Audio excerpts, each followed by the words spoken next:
GeoByte. Welcome to GeoByte. So here comes our angiosperms. Angiosperms is the most interesting, at least for me, because that's what we see around us every day. That is what is giving us the food we eat, the fruits, vegetables. All these are because of the angiosperms we have today.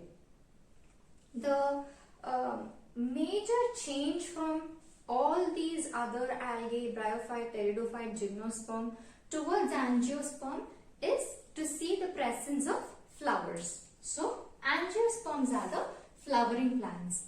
Before this, we never discussed about the presence of flower, the presence of fruit. But in today's class, we are going to see the flowers and fruits, and we're going to relate it to what we eat in everyday life.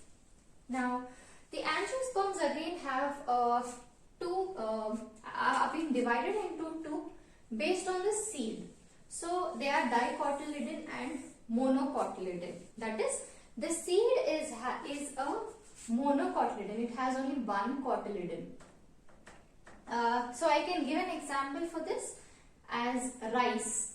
So our rice is a monocotyledon since it has only one. You cannot divide a rice seed into two equal half. So when you can divide a seed into two equal half, that is when it is called as a dicotyledon. So can you think of any example for dicotyledon?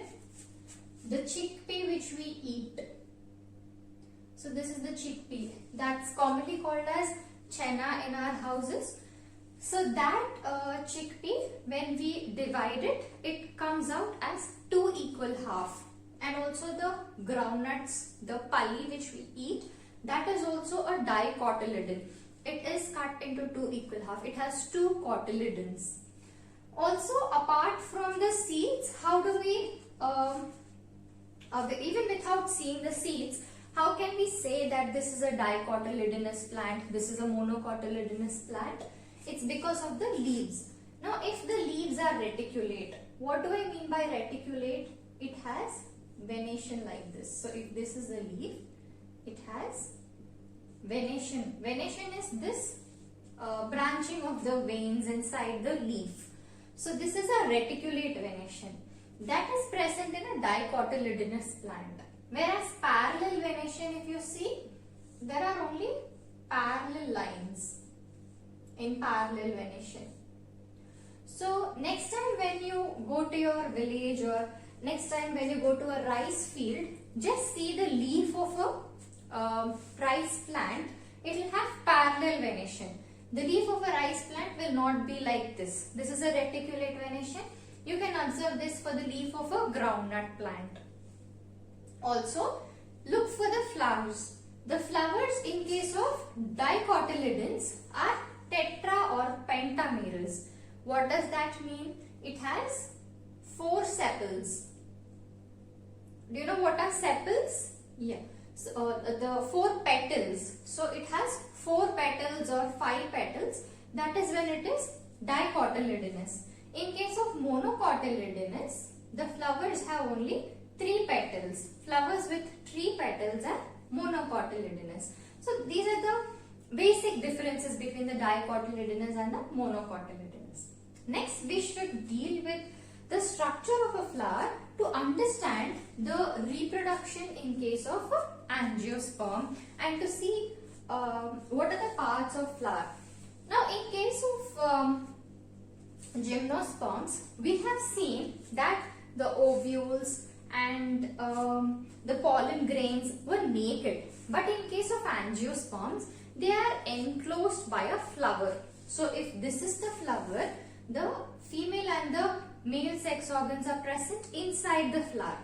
Now, so if you see, this is a flower and this is something which is called as a pedicel, and these are the sepals and these are the petals. The main part in flower which we are interested is something which is inside. So you can actually try doing this experiment. Take a flower, remove the pedicel, remove the sepals, remove the petals. You will be left with something like this. What is this? There is a male organ, that is This filament-like thing is called a stamen, and the head which it has is an anther. So this is stamen. So this is the male sex organ, that is stamen and anther. Stamen is the filamentous thing, and the head of that filament, that is head of the stamen, is anther. Now inside this anther we have a pollen mother cell, which upon meiosis will give us pollen grains. So basically inside the anther we have what is called as pollen grains. So this you can observe in hibiscus flower. In hibiscus flower you can see that the anther has pollen grains on it. You can touch and also feel the pollen grain on hibiscus flower.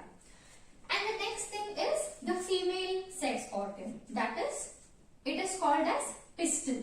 So this entire body of the female sex organ is called as pistil. Pistil has three parts again. This swollen basal part is called as the ovary, and the ovary has ovules inside it.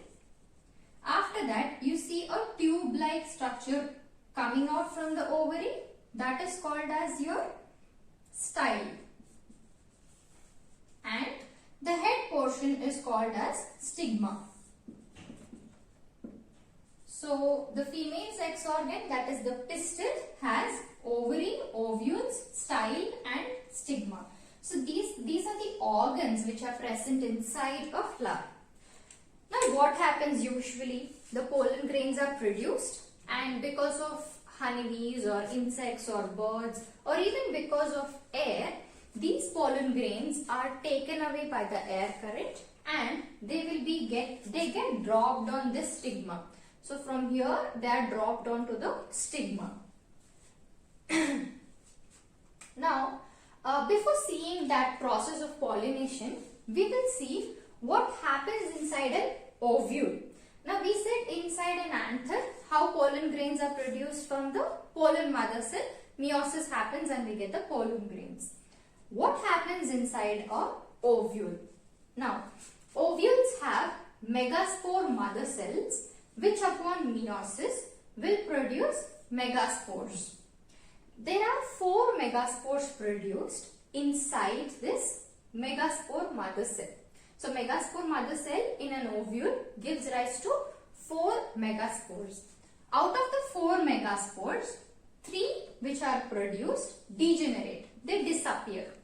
Then the remaining 1 megaspore will develop into an embryo sac.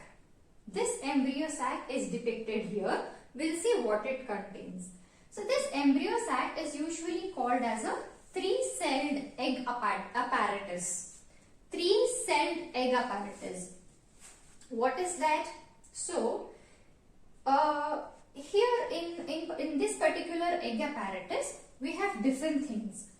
First major important thing in the egg apparatus is our egg cell. So egg cell is with which our pollen grain fuses to give a zygote. So that's very important. Then we have 2 synergid cells. These are 2 synergid cells, and these are 3 antipodals. Antipodals and the synergid cells have a specific function which we will study in future, but these disintegrate eventually.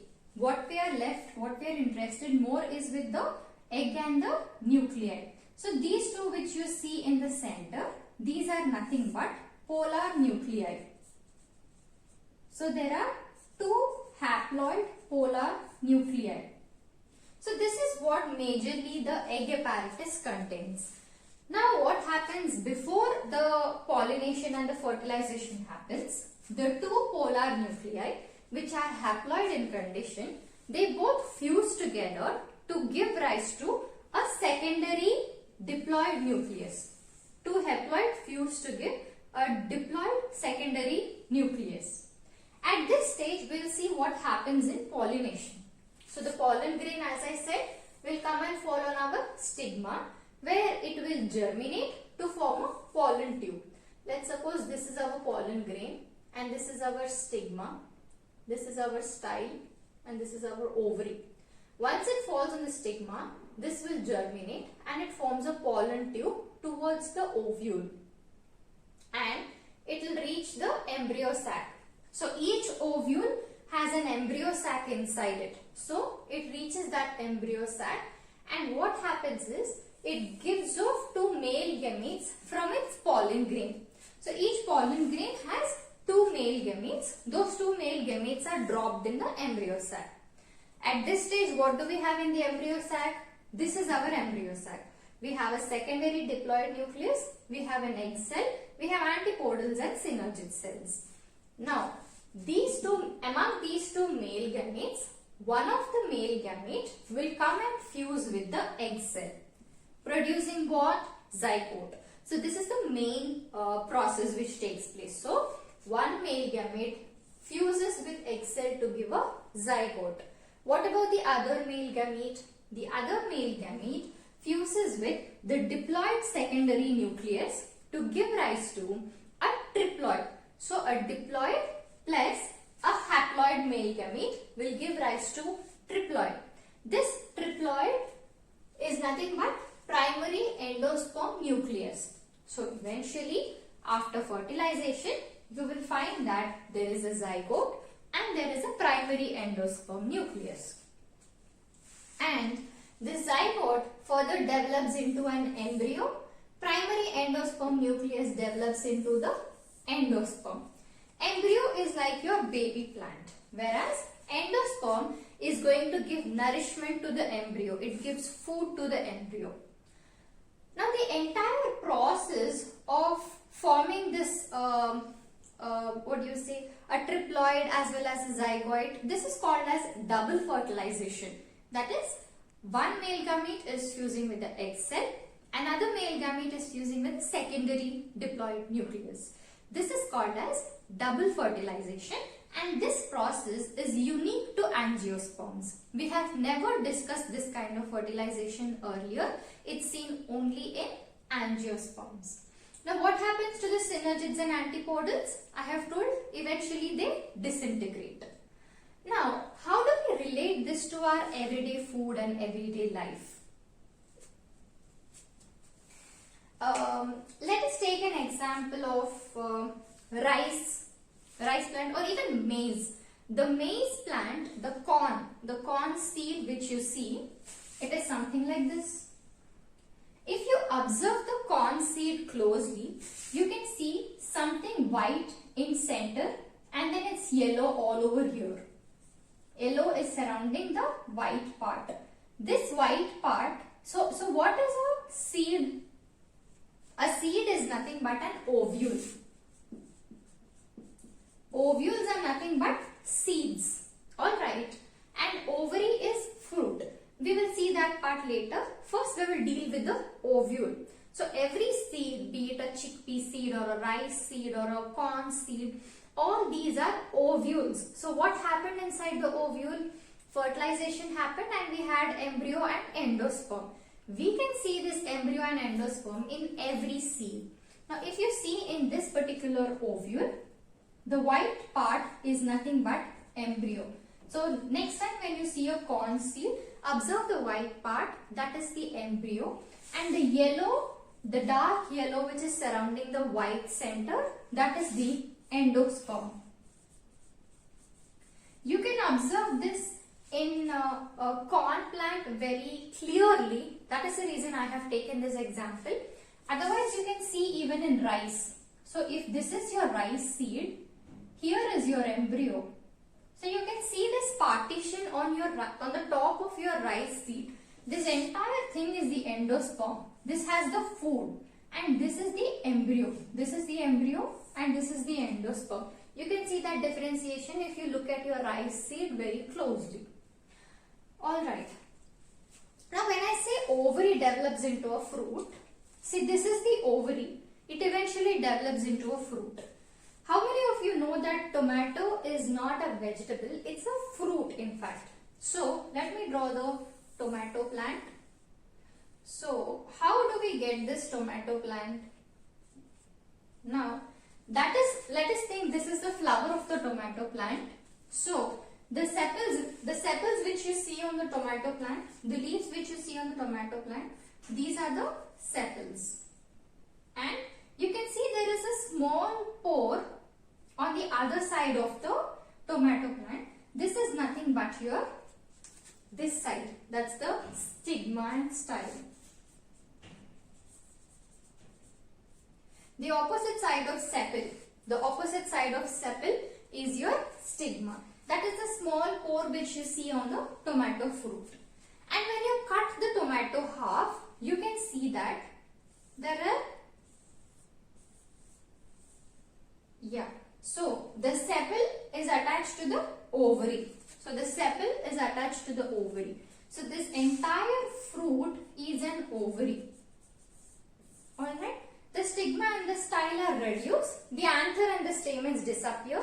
Petals will dry and petals will fall off. So when petals dry and fall off, the fruit is exposed. That's how the fruit develops. So the fruit will have ovules inside. So the seeds which you see inside the ovary are the ovules. So this ovary has developed into a fruit and the ovules develop into seeds. And these seeds inside them will have embryo and endosperm. When you sow these seeds, you're going to get a new plant from the embryo. Endosperm is just a nourishment to this embryo. So this is the beautiful story about the life of an angiosperm. Thank you for watching. Please do like, share, comment and subscribe to GeoBite. GeoBite.